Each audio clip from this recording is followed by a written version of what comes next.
So what got you started in your business, and how are you helping your ideal clients?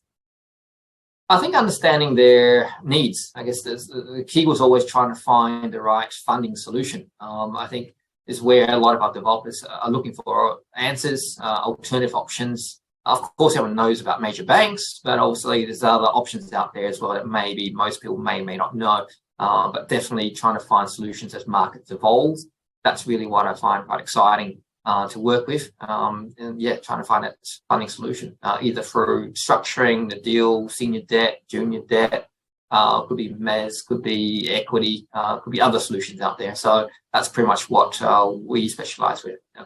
Right, especially in this day and age now, it's getting even tighter with lending, right? It's harder to get money for development projects. Yeah. Yeah, I mean, back in the old days, it was quite simple for a developer. If you had experience, you had the right builder, you got pre-sales, you can pretty much talk to most banks and then off you go. Nowadays, that's not quite the case. Even with pre-sales, we're hearing stories where people are choosing to either cancel or rescind all contracts, resetting, or just holding on and re-deciding what they're going to do later. Just the way that the constraints market is evolving at the moment. Is it because those developers can't seek the finance they require, or is it because the cost of finance is just too high to make the project viable?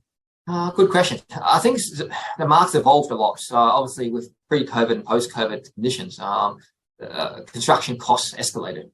That's what is definitely putting a hindrance on most developers at the moment. GRs are slightly softening a bit, but not to crazy numbers. It's actually okay at the moment, but yeah, the build cost escalations has really drawn out the project profit margins, delaying projects, making some significant impacts to developers at the moment. Absolutely. And I guess before COVID, there will be a lot of funders who were keen to lend on a lot of development projects, whereas now they're sort of really being picky, to lend their money. Is that the case you see on your side? Yeah.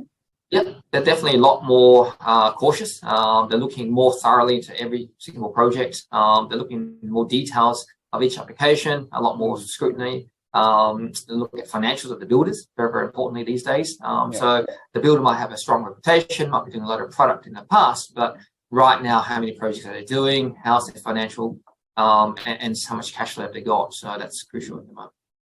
Okay, very interesting.